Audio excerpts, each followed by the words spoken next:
We have so many schools out here saying that they get 100% graduation and college entrance for their students, meaning their graduates graduate and go on to college. It's a pretty stunning statistic.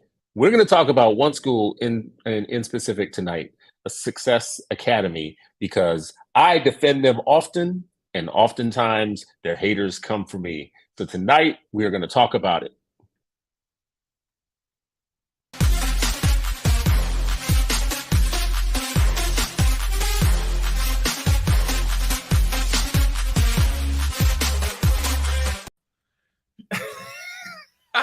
You know what's crazy about your intro and you talking about the haters coming for you is that, bro, ain't nobody coming for you. Listen, we They do those come of for us me. that are in charter schools, right? Like the best way in order to make a charter school better is by being able to scrutinize those things that work and those things that don't work. And tonight we're about to talk about some things that don't work. Well, we think that's what we're going to talk about tonight. For my friends and family, welcome to another episode of the 8 Black Hands. It's Sunday night, so you know what that means. We are here to have live discussion that is based around doing the best that we can for our 8 million Black children. You may notice that we're looking a little light tonight. We're missing a couple of sets of hands. We are all in undisclosed locations, and we love y'all so much that we still want to provide you with something of a show. You can tell that this isn't my normal background, so I am in a undisclosed location. You can tell that Ray's background is a little different because he ain't got a whole bunch of stuff piled up behind him. So, he's somewhere else that he's not normally. It might sound a little different. It might look a little different. Just know that all of us on the 8 Black Hands are traveling. We're going to be together for the next couple of days. And that is the nature of this work. We don't just do a show. We don't just do a podcast. We are involved in real life fellowship opportunities for Black men and Black people, specifically Black fathers and Black educators who want to do something for our kids. So we stay in fellowship with each other, and we're about to spend the next couple of days. But tonight, we do want to touch on this topic of Success Academy. Yeah. And I put out earlier today. So let me clarify real quick, right? Yeah. So you said Success Academy, right? But I just want to say that this is not just limited to Success Academy. This is pretty much the majority of CMOs that use the same practices or whatever in terms of like these white supremacist practices on Black kids, right? So I don't want to just say it's success. Is everybody that wants to be successful in the methods that they use. I'm gonna say from the outset, I disavow. All right, I disavow all this. I'm just gonna say from the outset. But yes, so. I've been a defender of Success Academy specifically, and that's why we're talking about them tonight. It isn't about everybody because schools have different, charter school networks have different practices, different policies, different pedagogy, different ways of getting the results for kids. And Success is one that Success Academy in New York is one of the most successful school districts in the United States. And I call them a school district because as a charter chain, they have 25,000 students. Those 25,000 students are very representative of the student body of New York, meaning it's not actually like a lot of church chains. It's not all Black. It's not all Latino. It's not all white. They got different things going on. They even have some people of means. So it's not even all low income, which is a unique situation. If you think about school districts, that's a very unique situation. And year after year, what you get are reports from this particular charter chain that they are outperforming, in a lot of cases, the poor kids and the kids of color in their district, what I'm calling a district, are outperforming even some of the wealthier white kids in the city, traditional public schools. Now, this is why I want to keep saying why it's important I call them a district. Because the average school district in the United States is only 3,000 students. 3,000 or 4,000 students is the average size of a district. Success Academy is multiple times larger than that. They're about 25,000 students. If they were a geographic school district, they would probably be, and this is where Ray is going to lose this stuff when we go talk about it. Success Academy, if they were a geographic school district, they would be the most successful of color school district in the United States. Meaning you would be hard pressed to find another school district anywhere else that is getting the results for the kids that they're getting. So anyways, Ray, when I come online and I like say something nice about Success Academy, why do I collect so much hate? Help me out, brother. Why do I get hate quickly on a school that I just described as one of the most successful in the country? I think you experience the hate. Well, not even necessarily hate. You experience people that challenge the success that's attributed to these schools based off of the methods that they use in order to get them, right? And so I think as a charter school leader, like I want people to criticize me. I want people to call me out for my actions, inactions, or whatever. And so I don't look at it as hate. I look at it as like, how do we make the sector better, right? Because a lot of things that happen in success, like, you know, success being a CMO, small schools like mine, like single site charter schools, get grouped into a box, right? And so like, even though we do things differently in terms of like how we get the results that we get, you know, we're pretty much grouped into what a KIP does, or what a success does, or what a achievement first does, or what an uncommon does, right? And so like we get grouped into the same boxes or whatever, right? But we don't do things similarly in terms of like how we treat kids. Well, so I've talked to lots of people around and who are involved with Success Academy and who go there. I've actually audited their classes once. Okay. And when I was done auditing the class, and this is in the middle of the pandemic, I asked them if I could enroll my kids. You did? What school? What school? Not in Harlem. Well, first of all, let me say this was during the pandemic when my school district was shut down. Got it. Okay. And my kids were suffering some really terrible distance learning that our district was putting on. And I got to audit what Success quickly pivoted, got their program online, and were delivering a quality situation. So when I audited it and I looked at it, and I was like, you know, it says a lot if I would say to you, when I got off the call with them that day and got done auditing for the day, I asked them, y'all need to be taking families like mine from across the country. So here's the thing with that, right? And so granted, what you saw via online was one of the most robust online programs in the country during that period of time. So I don't take any credit away from them in terms of like what they were able to do in the amount of time that they were able to do it, right? And so, you know, the rigor that was associated with their online programming was state of the art, right? It was the best in the country in terms of like how they pivoted quickly and got kids online. Bro, they do a lot of things really well, right? And so that's one of those things. However, my pushback to you is that you saw the online program. Your kids weren't in school every day experiencing the harsh brutalities of discipline that's okay. So, bro, listen, this is some nonsense. Be specific. What's harsh brutality? Bro, so there's suspension rates, right? There's suspension rates in comparison to the traditional public schools. They out suspend everybody, right? Like the first thing they go to is that it's not like detention or hey, let me pull you out of a class that you like or something like that. Nah, it's straight, we're gonna send your ass home, right? Like it's suspension, bro. That's what they're doing heavily. And then think about it, right? So another method that they use, and another method that's used by a lot of CMOs that are these big box charter schools that are heavy on discipline, even though zero tolerance is not a thing, is that, you know, it's a real intricate place in terms of like Black people being at work, right? And so we are highly scrutinized when we are at work.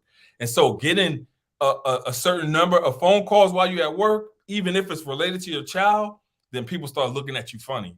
I know people that have straight up lost their jobs because of how many calls that they've gotten from Success Academy and like other charter schools over trivial things that if they were in traditional public schools, the people that were there would just handle it. Or if they were in single site charter schools with people who love kids, they would just handle those situations and not have to hamper and call parents all day to the point to where they're losing their jobs, bro. It's serious out here. Why do you think parents choose the school? So that's a really good question. And I've been thinking about that all day, right? And so the reason why I think that parents choose those schools is because a lot of traditional public schools that are in their neighborhoods are not safe. And so now you have to weigh the balance. It's a cost analysis that you have to do, right?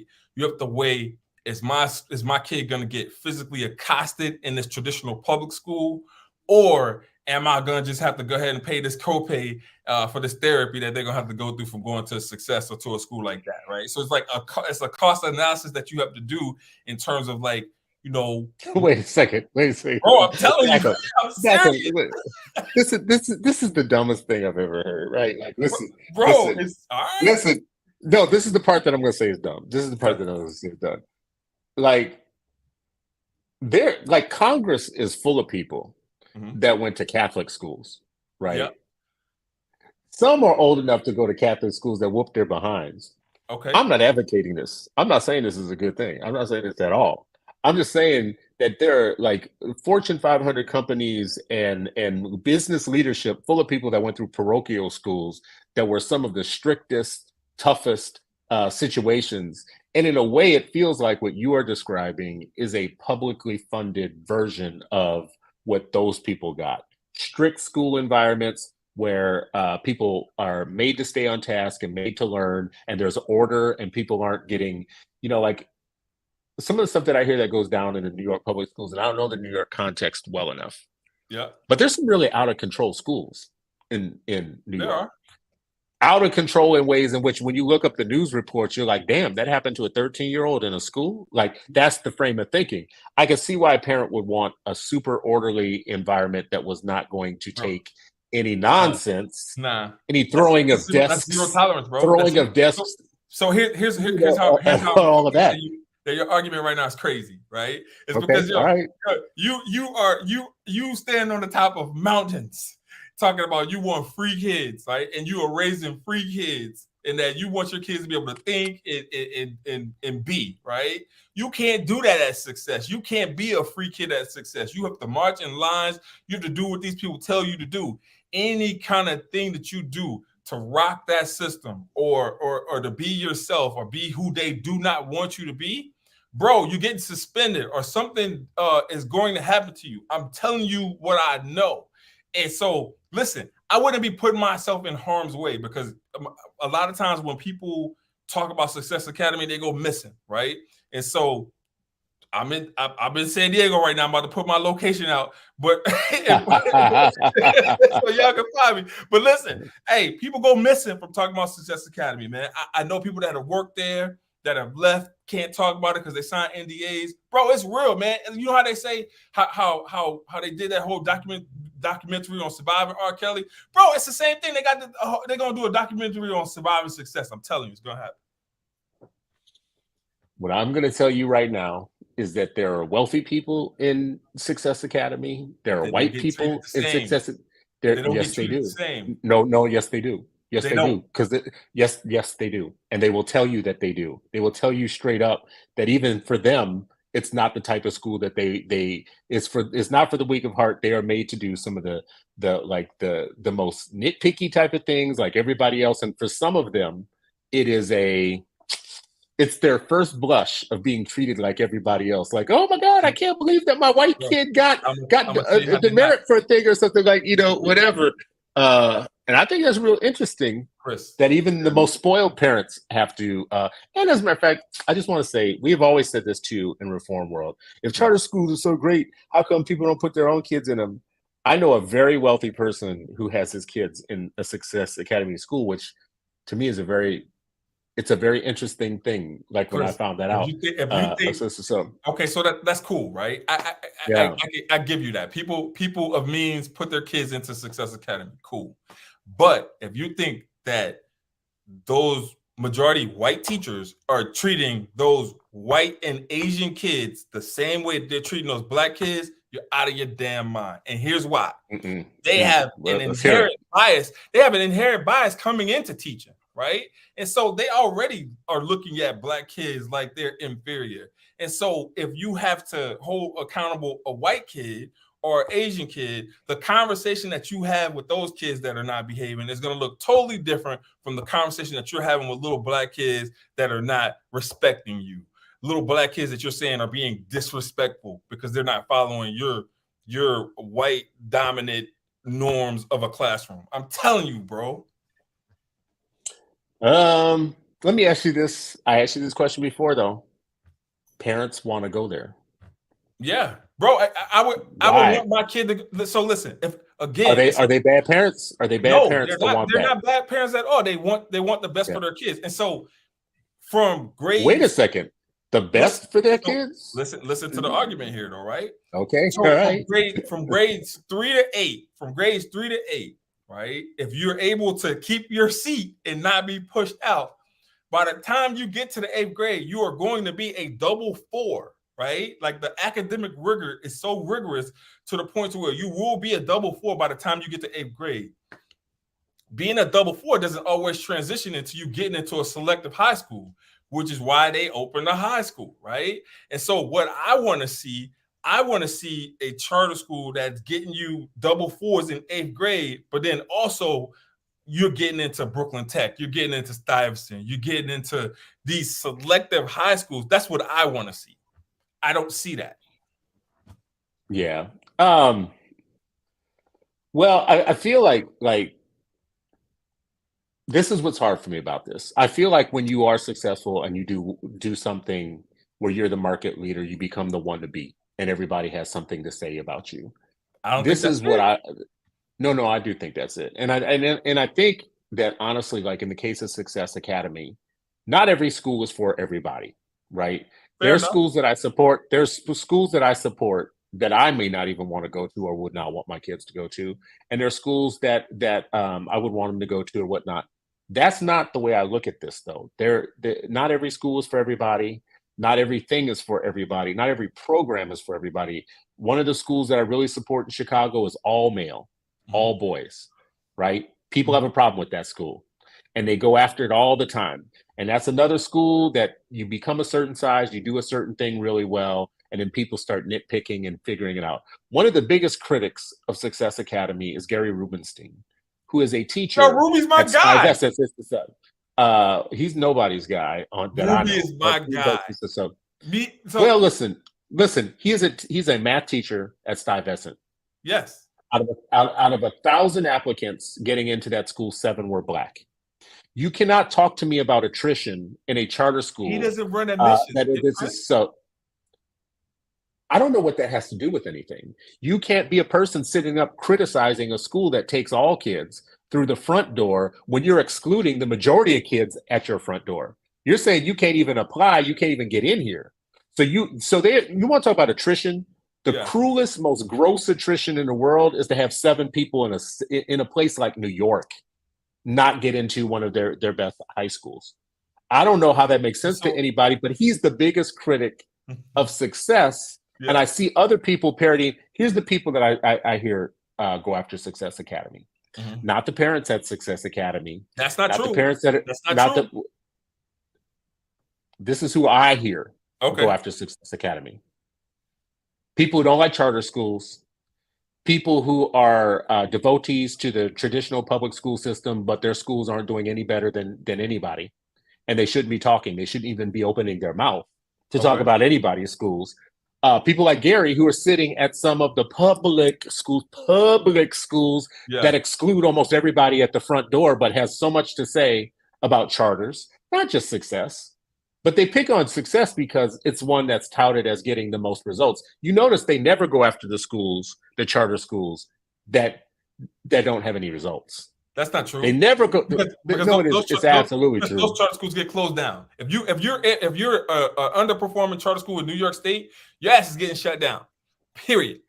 So you're telling me that there's no low quality charter schools in New York State right now open? There are, but they're on the verge of getting shut down, bro. You don't get the window of opportunity for you to be a low performing charter school in New York State.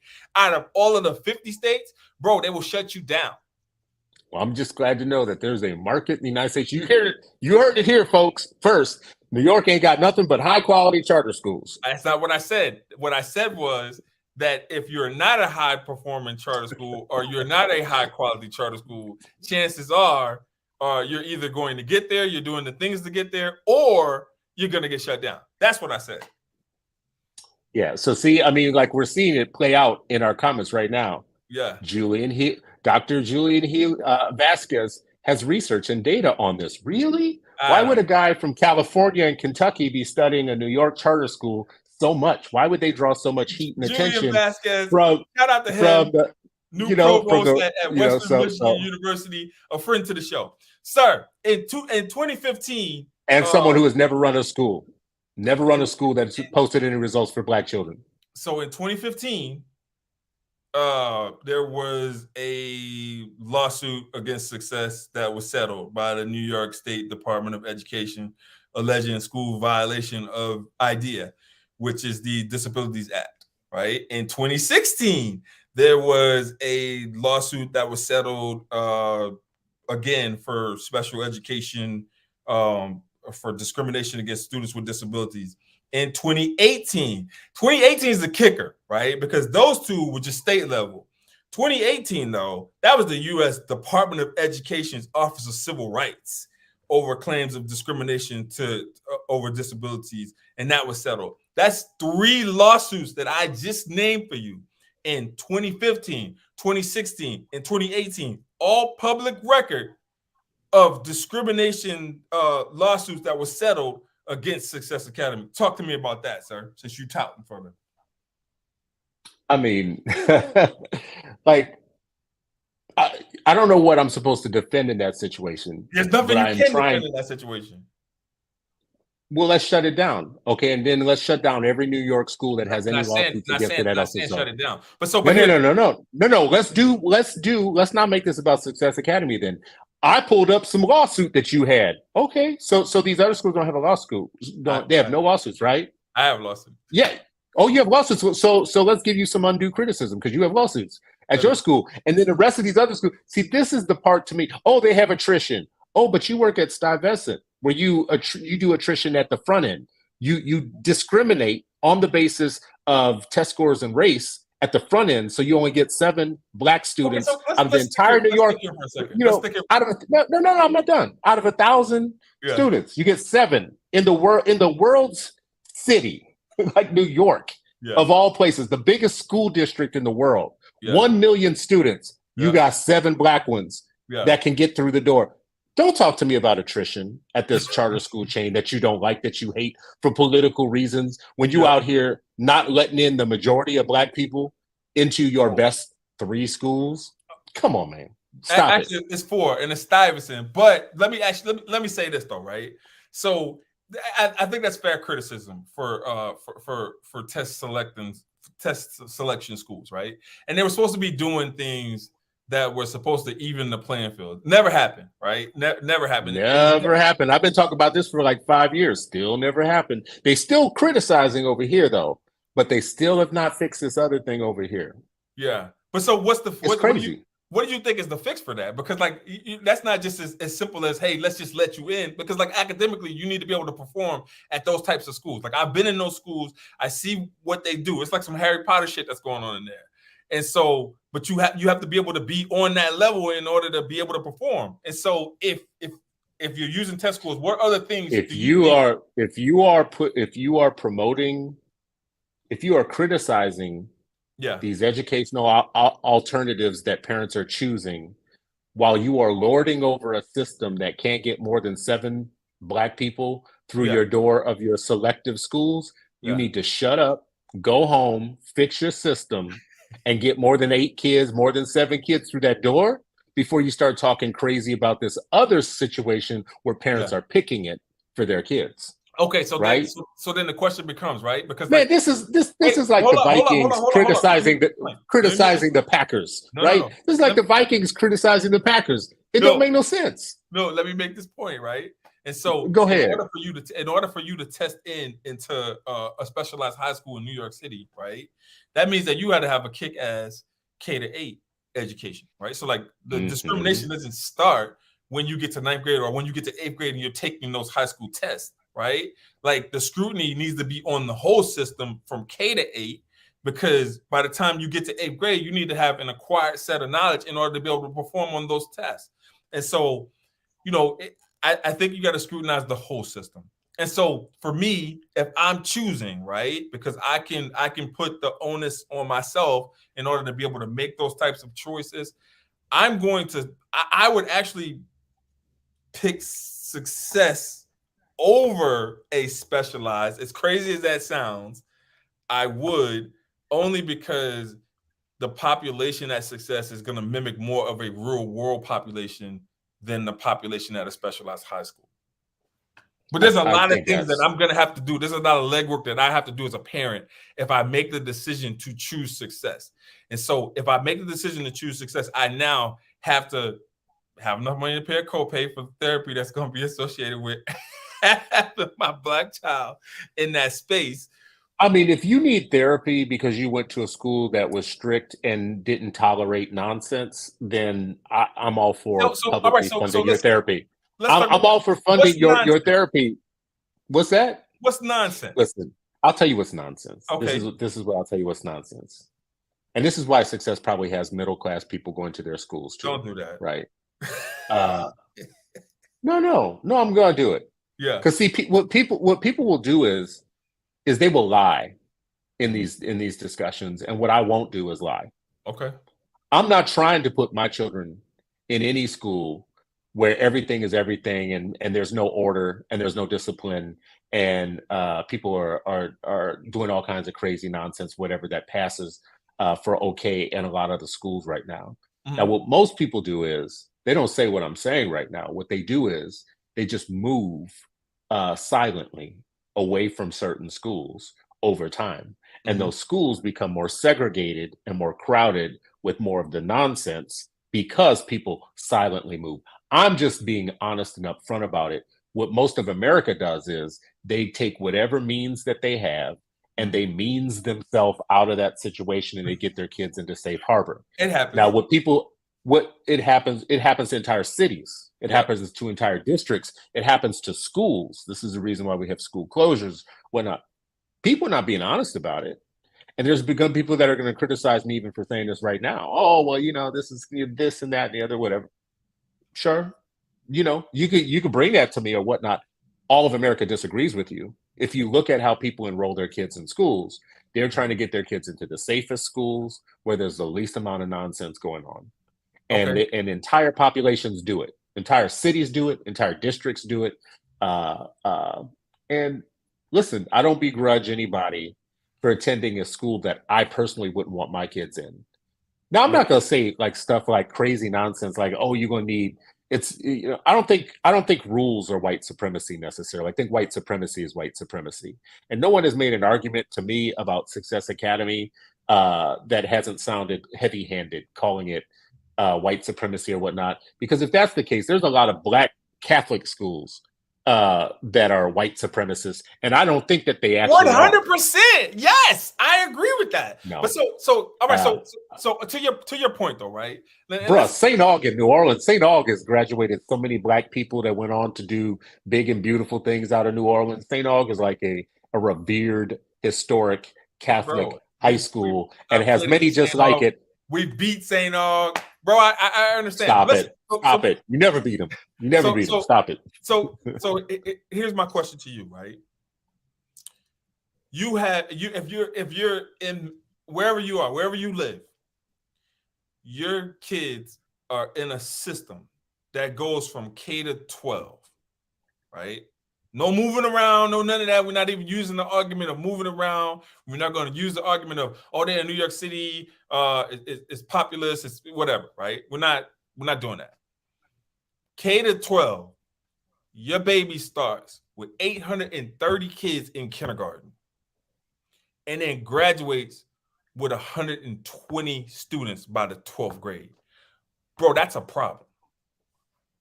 Why is it a problem? It's a problem because it's attrition. It's attrition that like I've never seen in my life. Like, yo, listen, I'm a charter school leader. How's it compared to other schools? So here I'm gonna give you the data. I'll give you my own personal lived experience, right? And so no, don't give me your lived experience. I want to give you my own personal lived experience of the data. I'm giving you qualitative and quantitative data based off of my own lived experience as being a charter school leader. So attrition occurs, right? And so in a lot of these, in a lot of authorizers, well, we only have 3 major authorizers in New York State. One, you can do whatever the hell you want, hence why Success does whatever the hell they want.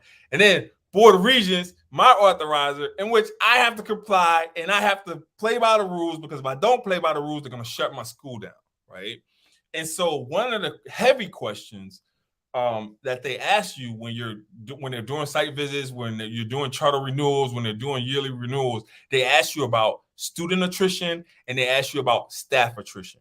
And so that determines like how you're rated by your authorizer, right? So if you have like heavy staff attrition, people are just leaving in droves or whatever, you're going to get dinged for that. If you got heavy student attrition and kids are just leaving all willy-nilly, you're going to get dinged for that as well. And so you have to be transparent in terms of like how you report those things.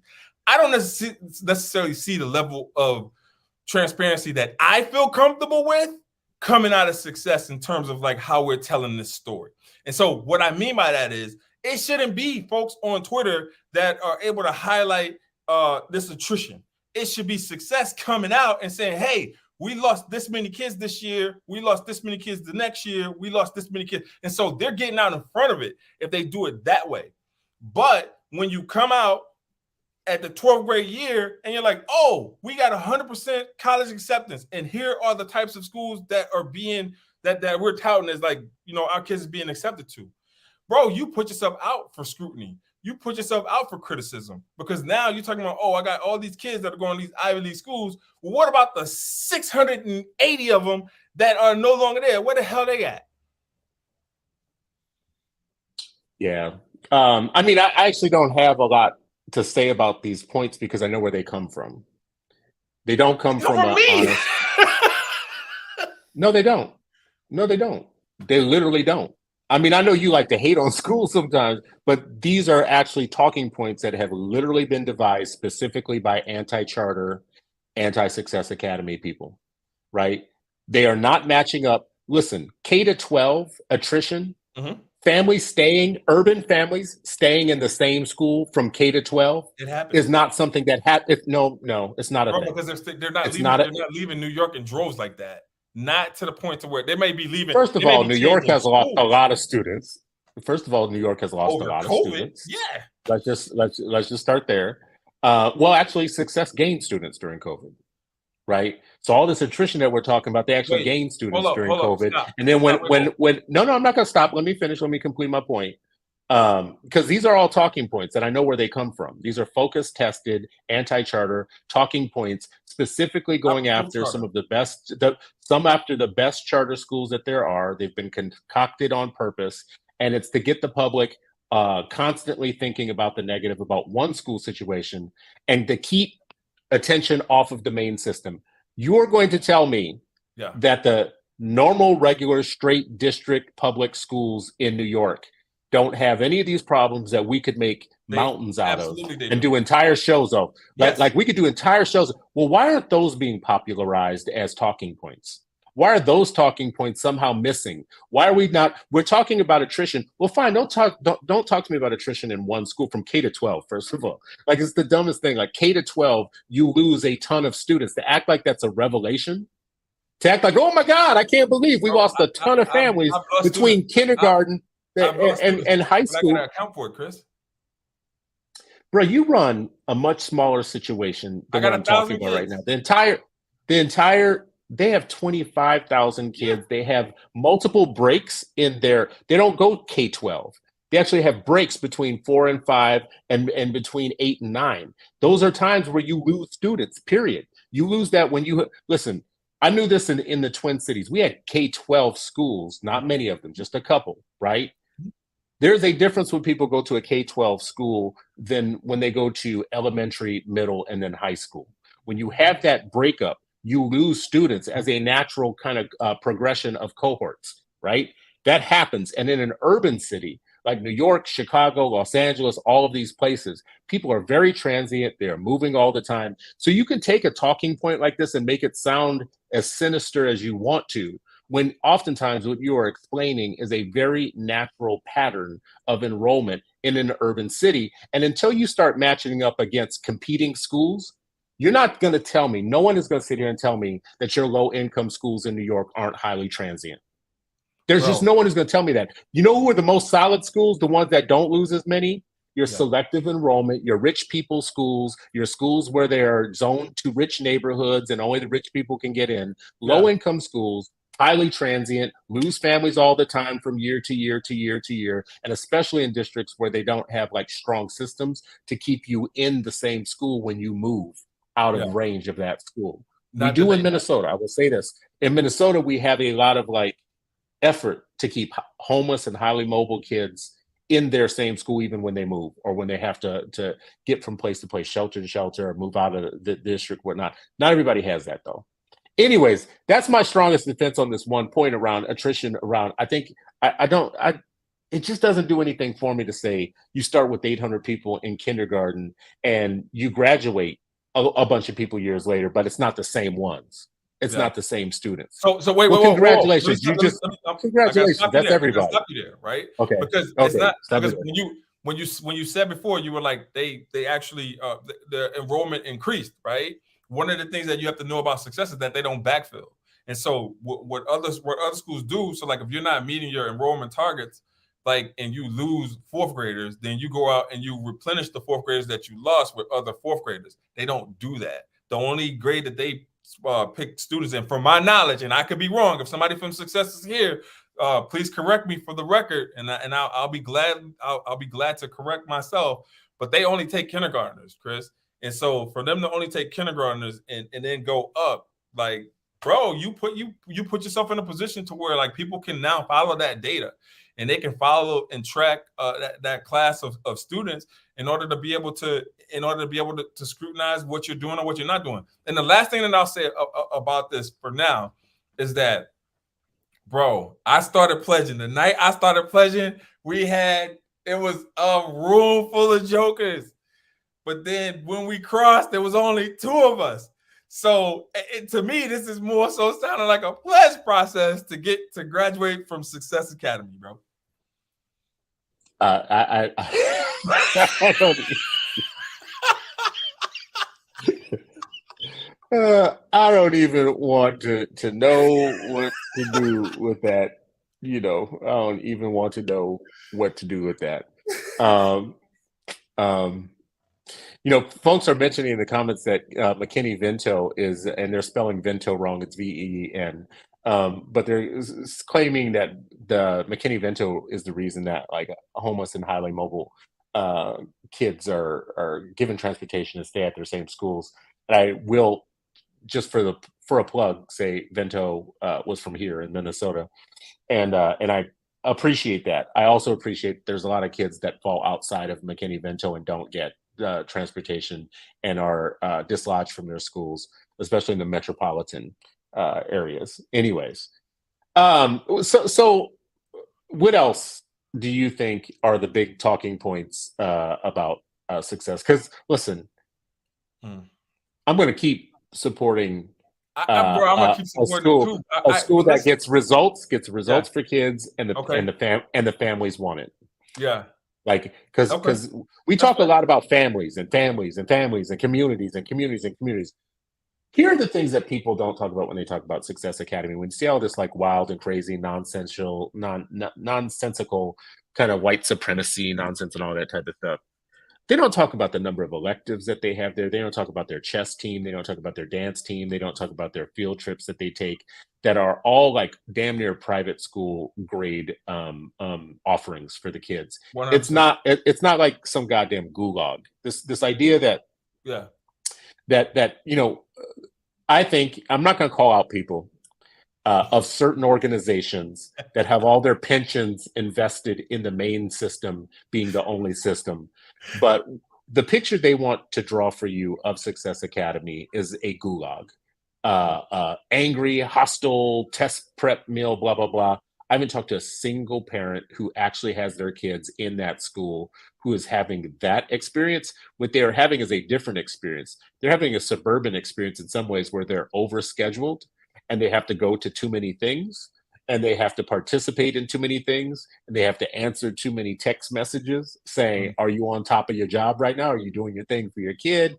It's a rigorous parental experience for those that can handle it. If you don't want a rigorous parental experience, if you don't want a kid that might be overscheduled with 1,000 electives and doing chess one day and band another day and blah, blah, blah, and getting involved in too many things and whatnot, it might not be for you. It just might not be for you. Chris, parents aren't going to school. Kids are going to school. Schools are a community. Parents are an essential part of that community. In some schools, you can drop your kid off and be on autopilot. And if you want one of those schools, it's up to you. And there are some schools where you can't drop your kid off and be on autopilot. And then, 12 years later, wonder like what happened. It's up to you. Like, this is the thing. We can't keep talking about school choice in the United States all the time and then say, yeah, but not that choice. Okay. So burnout amongst teachers. Right? Listen, bygones, not everybody is meant to work in the emergency room.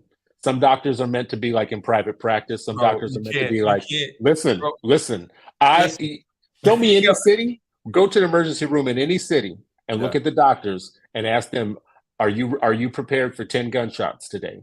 And if they say no, say you might want to be in private practice. You might want to go do something else. This might not be for you.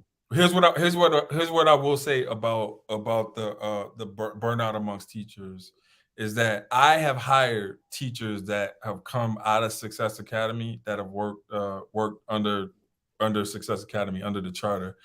And they have been some of the best, most well-prepared teachers that I've gotten, right? So like once they get them and they have them for like 2 years, they know how to analyze data, they know how to move kids, they know how to do all the things, right?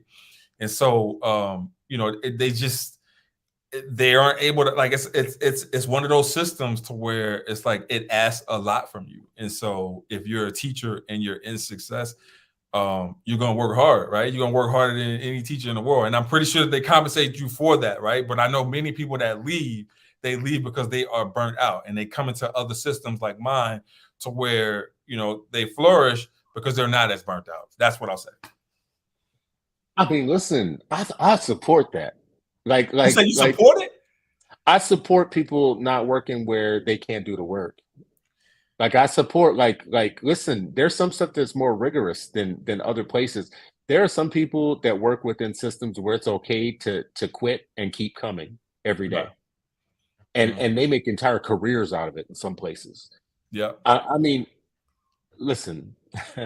So, but let me ask you this, though, right? So, like, you talked before about just like the joys of education. You talked about like band, you talked about art, music, and like all of those like chess and all the extracurricular things that you can do at a Success, at a school that is well-rounded, that's educating the whole child.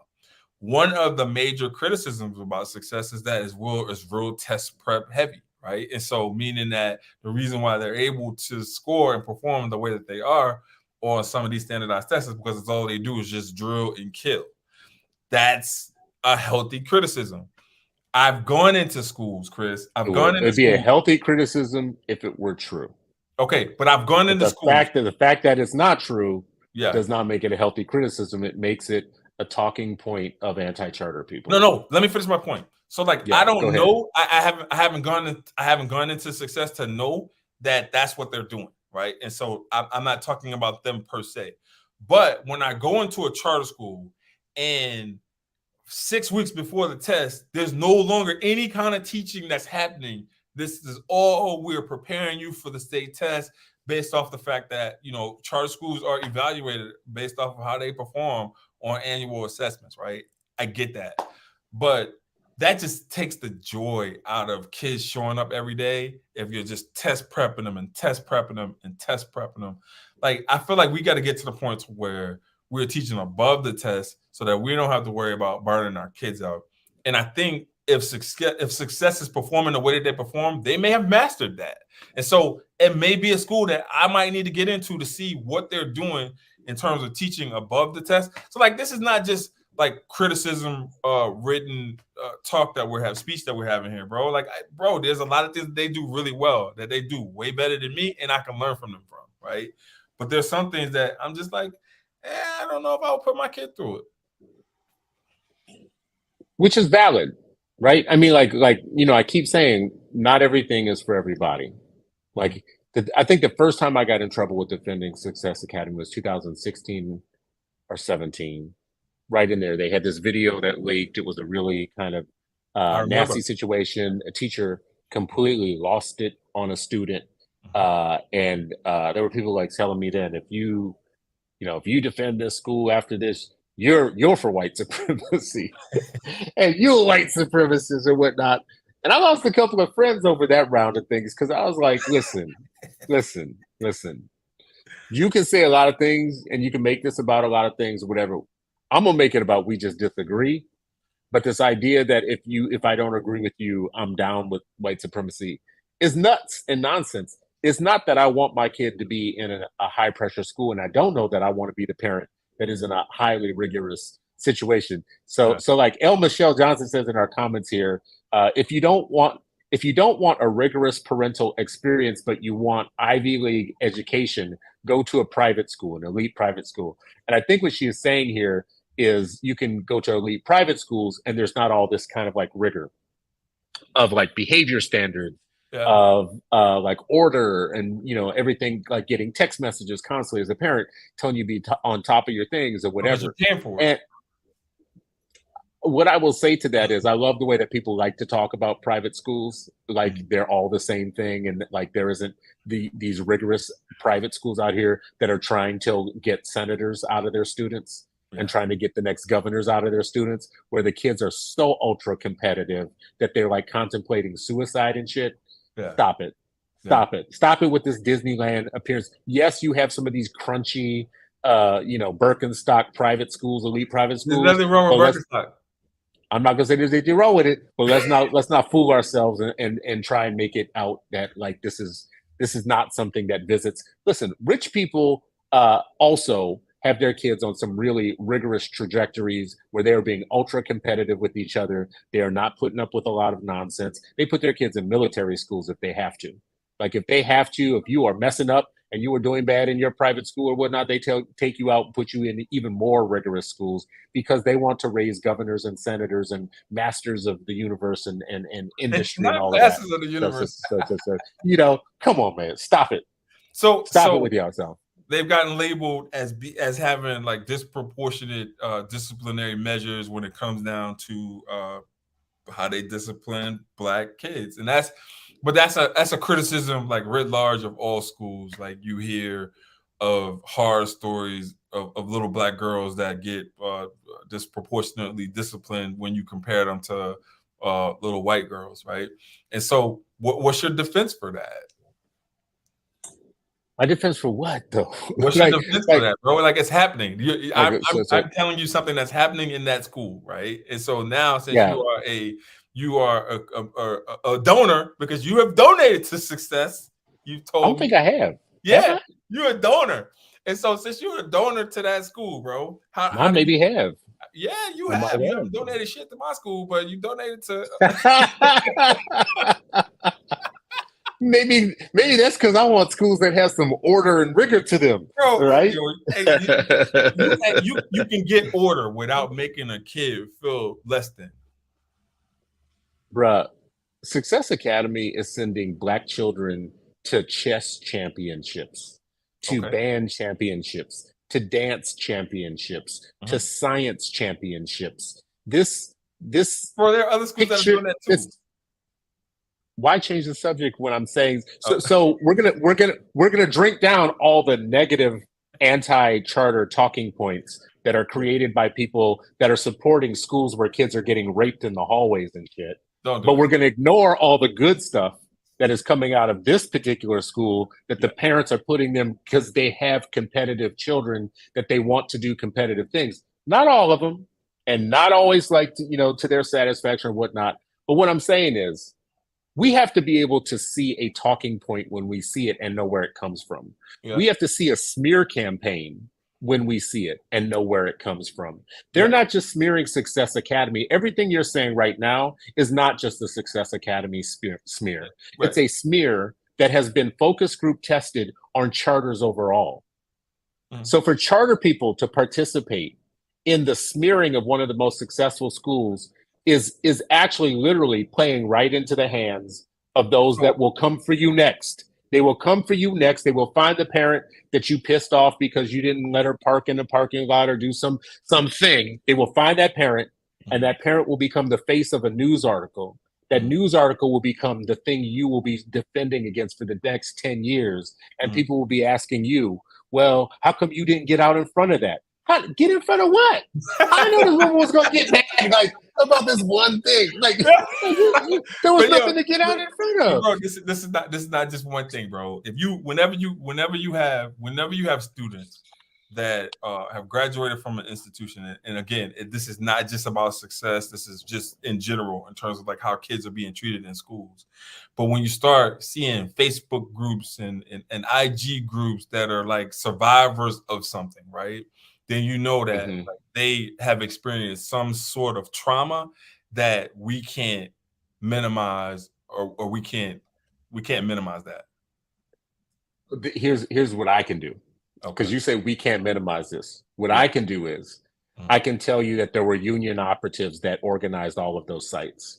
Some of them. That's what I can tell you. No, not some of them. That's where that came from. That was actually a project of anti-charter unionists who run campaigns specifically to have us having this conversation we're having right now in defense of a school, while we're not paying any attention to the fact that the majority of the kids go to the schools that they're not campaigning against, right? So those campaigns, those are very specific media campaigns created by people whose job it is to create exactly those type of IG accounts, those type of Facebook group accounts with well kind of themed out language, with all of the people already chosen to be the speakers and do the speaking, with all of the stories already arranged to make it look organic.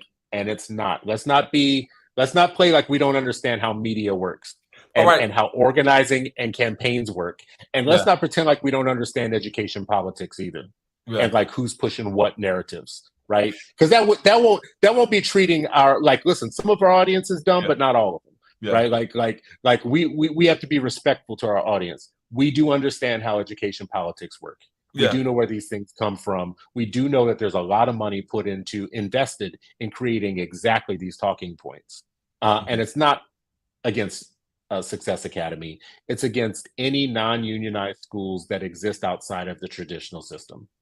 It's to paint them all with some sort of fear of fraud, abuse, discipline problems, white supremacy, whatever, as if none of those things weren't invented in the main district school system. Now, this isn't me attacking any of these systems, because they all can do wrong. Right. It's not me caping for any of them. Whoa. All can do wrong. Huge right there. That's huge. That's a big deal right there. They all could. No, listen, all these schools. That's big. Bro, I was on a charter school board, and I was on an elected school board. I was elected by 40-something thousand people to serve on a school board of the district public conventional schools, and also got elected by parents of a charter school to sit on a charter school board. I've seen this thing, and I've been a choice supporter for years, so I've seen lots of independent schools from the inside and out. There is no place where any of the things that we're talking about today are non-existent. Right. They like in terms of abusing Black children, in terms of having questionable practices or policies on things. But the ones that you hear about the most, it's always strange about the ones that you hear about the most and the ones that you don't. Right? Fair enough. We are not having an entire school. I am sure that you have some schools in New York that show up in the New York Post all the damn time that we can have entire shows on. 100%. You had a school in New York where the principal didn't show up for a damn year, collected a $170,000 salary, and didn't show up for a year. And the one or two times where she did kind of show up, if I remember the story right, she showed up in a damn fur coat. Right? Yeah. And we on this show talking about a school that's graduating students. We're not talking about a school where the principal didn't show up for a year, but when she did show up to something, to pick up something or whatever, she was wearing a mink coat, collecting $170,000 salary. So here's what I will say to that, right? I won't refute any of your points, but what I will say is that, us having this conversation about success, us having this conversation about charter schools is good for our show. And the reason why it's good for our show is because you'll have folks that are paying us as being pro-charter school, because I'm a charter school leader, Reef's a former charter school leader. Rob has led charter schools as well as being a district leader.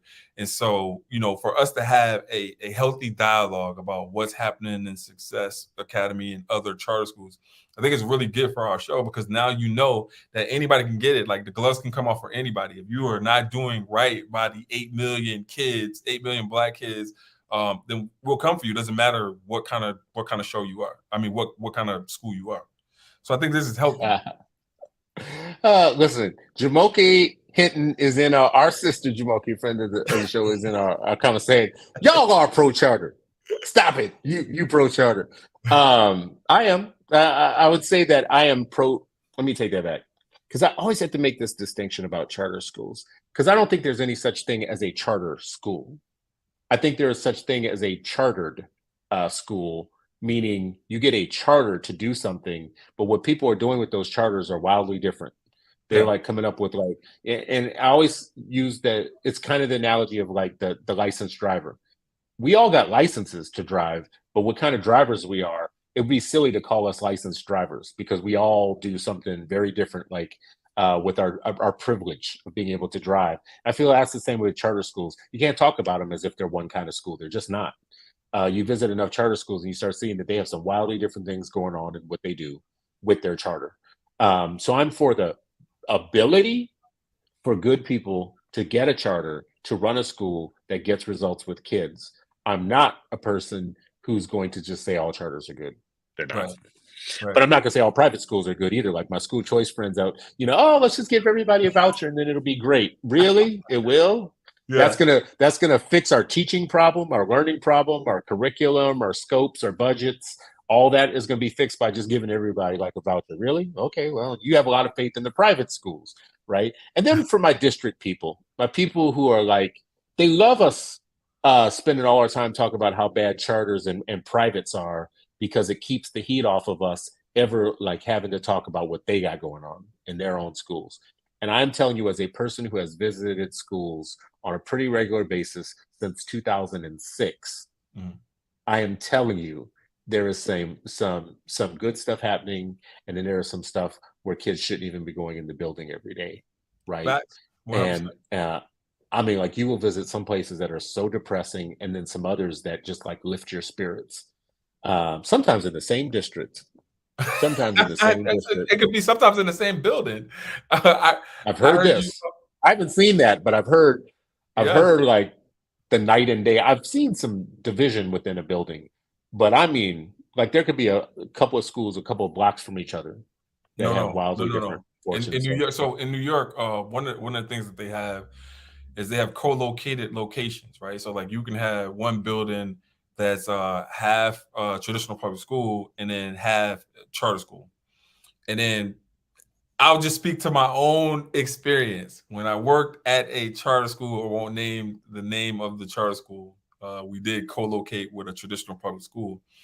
And you would see the differences in terms of like how our kids would behave, in terms of like their manners, in terms of like just making sure things were just cleaner than they left it, etc.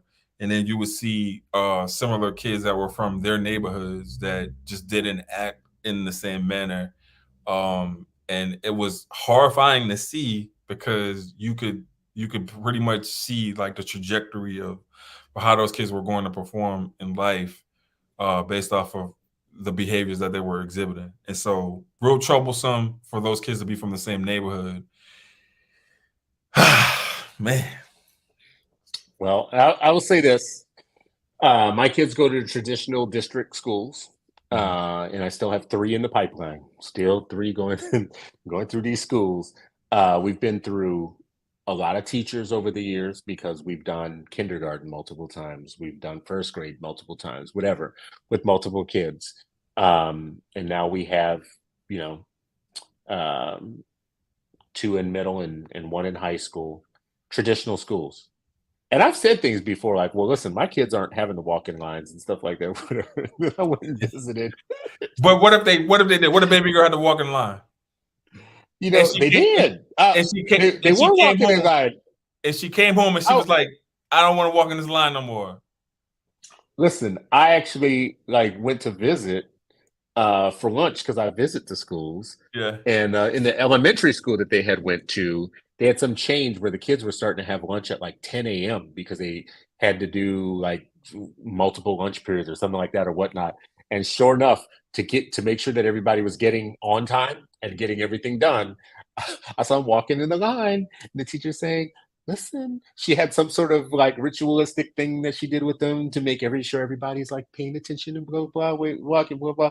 Now, see, it felt like a way more kinder, gentler thing than what we're talking about, the military thing or whatever that we always talk about. But I remember saying to myself, well, damn, this is something that I said doesn't happen in our little, rural school system that we go to. And there it is happening. And nobody freaking out.